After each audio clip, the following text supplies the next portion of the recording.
we need more people to recognize that it's not a they issue or a them issue, it's an us issue. For us to be obedient, step into, and say yes to where God's calling us.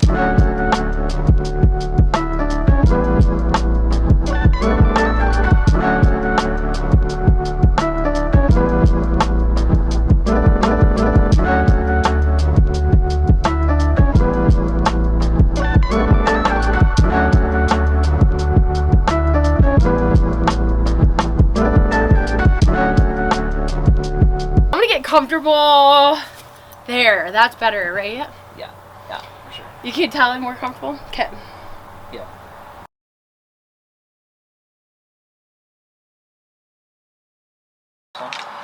So, in Sioux Falls specifically, I know in Minnehaha and Lincoln County, I got a call that currently right now, because of the pandemic, the resources are smaller. There's less resources. There is, and the need is higher. And so when we talk about foster care or vulnerable kids, right now, when a child needs to be removed, even if it's temporary, before they go into a foster care, there's usually a temporary time, 1 to 3 days, that the state is looking for help. And they reached out to the church, which is a beautiful thing, that they see that we are a part of the solution. So they reached out and said, do you have any families that could take in kids for 1 to 3 days, 1 to 5 days, just for a temporary time? Will you help us navigate that, help them get approved so that those kids have a safe place to go before they go into a licensed foster care? So that kind of jumps farther down the road, but big picture, what I feel called to do in Sioux Falls, part of who I am, is helping families break cycles, being a funnel through which we can walk with families who need help, who need support, who need to learn coping skills, and all of that in the name of Jesus and with being surrounded by love. And so there's several ways that we can do that as a church. I feel like I'm rambling.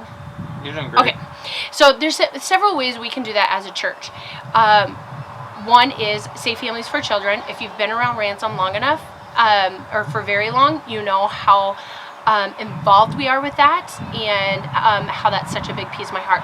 Safe Families is walking with a parent who recognizes that they are in a tough spot. They have a temporary crisis and they need help, and a lot of times they don't have healthy support around them. So they reach out for help, and we host their children, we become their friend, and we walk with them in their journey. And our goal at the end of that is that that family is reunited, and not only then they're together, but now they're together with support around it, of families and individuals and volunteers, but also a church, if they let us come into that.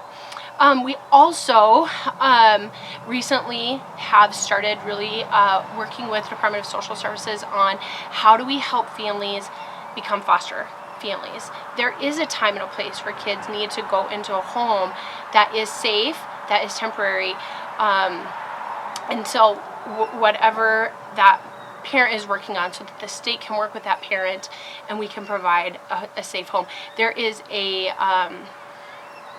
huge need and not a lot of resources.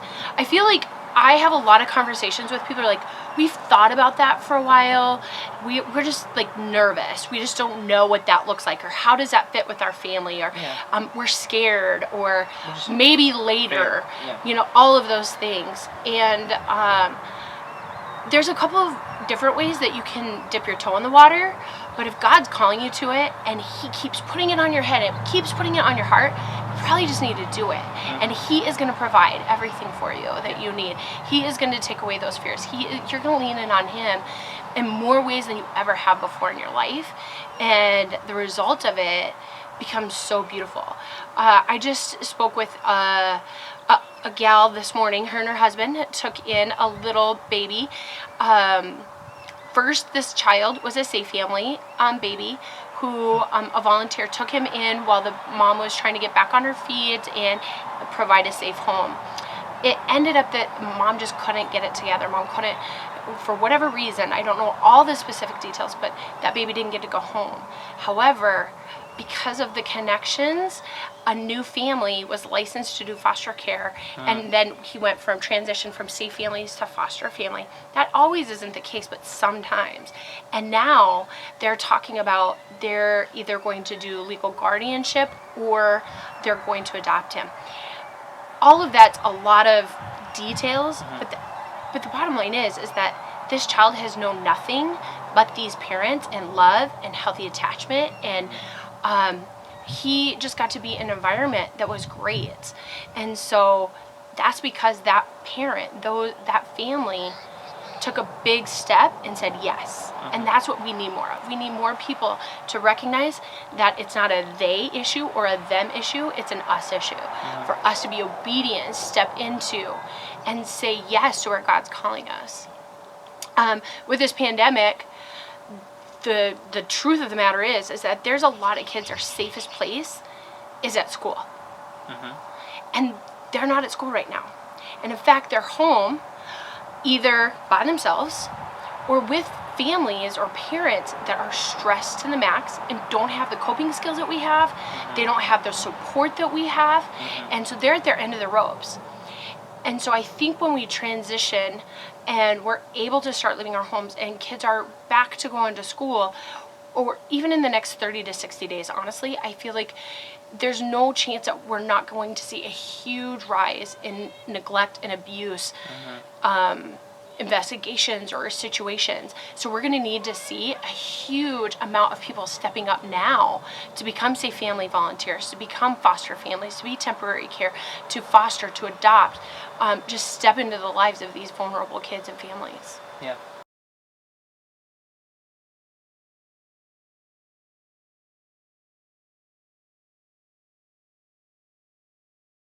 Yeah, go ahead. Yeah, go for it. Well, in all of the places that you can serve, in all the places that you can volunteer, we never want to just transfer that burden or that load carrying from that family to another family. We want to offer support and that it's a community coming together. So with Safe Families, you don't just have the host family volunteering. It's a host family, it's a coach, it's a resource family, it's a family friend. It's your community group that you're in at church. It is your serving team help walking alongside you. It is whole community coming together to love that child or that family. Same thing, we are just launched in November after Orphan Sunday wraparound teams.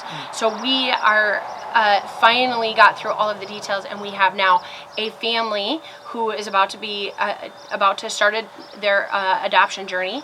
They have a team leader that is coordinating everything, and they're going to have this whole team of 8 to 12 people that are willing to just wrestle in prayer with them, wrap them up in prayer. Pray. That is their prayer team to do respite care. Take that child once in a while for babysitting, for a weekend, depending on how long you have that child. There are people there that are willing to walk with you to do it. Acts of service. So there are volunteers that we need that are willing to do laundry or bring a meal or mow the lawn or whatever that need looks like for that family. And then positive encouragement and support. The power of the written word is amazing. And so sometimes for those vulnerable kids, they've never gotten a birthday card. Foster kids, if they're in a home and they start to get birthday cards from people at the church with prayers, what an impact does that make? That's kingdom impact of somebody just taking the time to know what the birthday is, write that birthday card and put it in the mail. Something so simple that just makes a big impact, especially when we do it all together. So that's our wraparound team. So you just don't do it alone. You have our staff, our amazing church that's going to walk alongside you, and we need those people too, just as much as we need. So if you're not called to do foster care or safe families or adopt, you're definitely called to be a part to support somebody else who is. Right. No doubt about it. Yep, that's the church.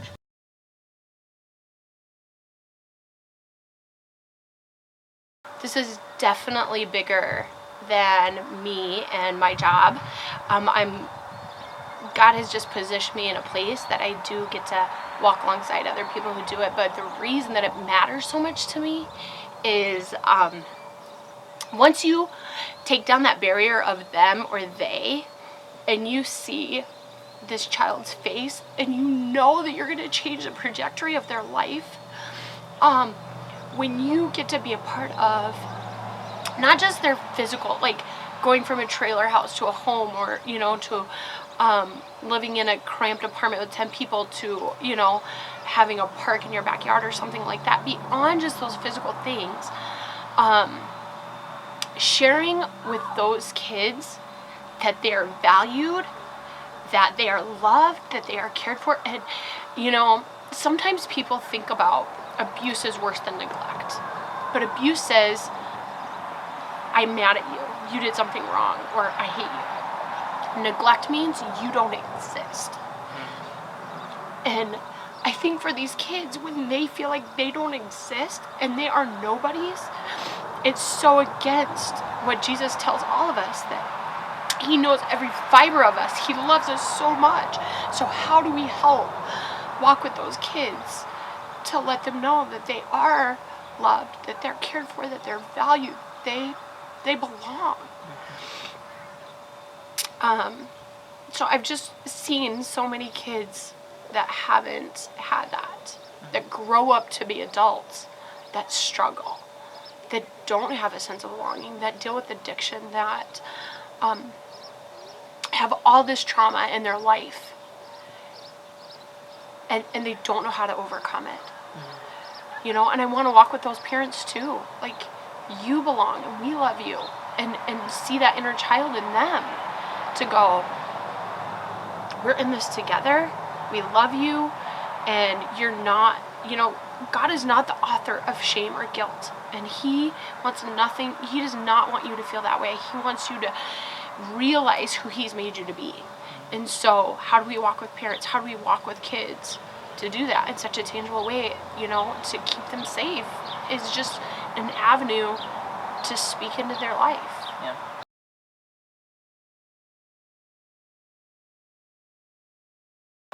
I could go probably on for days with stories of how messy the ministry is and how beautiful. You know, when you talk about adoption or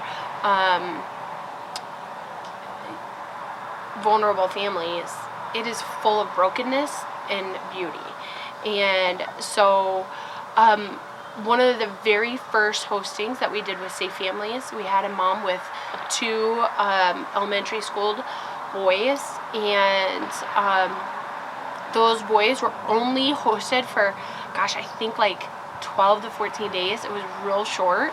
And the mom was pretty hostile,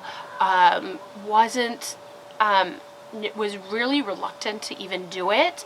But once we got her started, she used that time to get some things straight. And then one night, she just snapped and was so angry. And it was so hard at that time to go, gosh, did we even help? Did we make things worse? And Satan wants us to think that. And there are some things you question of, like, did I even make a difference in that? And in the middle of the night, we had to bring her children to her, and she sped off in a car. I was kind of crazy in the moment. I made those boys, like, memorize my phone number, and if you need help, you call me, and I will come get you. So I did things like that, and then I prayed and went, okay, I can't control this. All I can just do is just pray. And she had some very choice words for me, and she sped off. And in that moment, I had those questions of, like, what, like, is this really what we're supposed to be doing? 6 months later, I got a phone call, and it was her, and she was sobbing, and she said, I'm so sorry. Something happened to me that day. I took it out on you. You're one of the best things that's ever happened to us. We only had those boys for a couple of weeks. I have an amazing relationship with her now. She sends me Christmas cards. She reaches out and says, my boys are having struggles with this. How do I deal with that? She reaches out to the host family once in a while, like, hey, we're coming to town. They don't live in Sioux Falls anymore. Hey, we're coming to town. Can we come see you? Very often, gosh, I probably every 3-4 months. What time is service again? The boys want to come. They miss you. They miss church. And so you just don't know. You don't know the impact. You may never know. But if God's called you to it, that's all that matters. You just be obedient every day. If we just wake up every day and be obedient, we can't control it. It is the messiest thing to step into is somebody else's traumatic life. And yet he's asking us to do that. He's asking us to step in. That's good.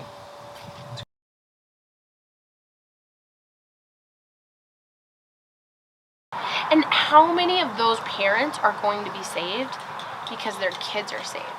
Or, you know, their lives are transformed because their kids' lives are transformed. Yeah. You know, so many of the parents that we work with in safe families, the parents can't even understand, like, why are you helping me? What, like, you know, or they can't really connect or build a relationship until after the hostings ended and the kids are back and you're still there. And you're like,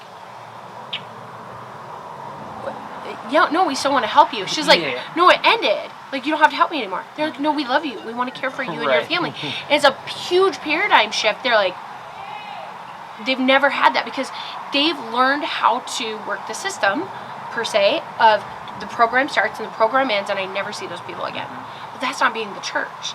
And Safe Families is a ministry, not a program. So our hope is that it doesn't end. They're just an extension of your family. And so it's fun to watch. And I have so many volunteers that are like, well, I'm not really close to them. I didn't really bond very much.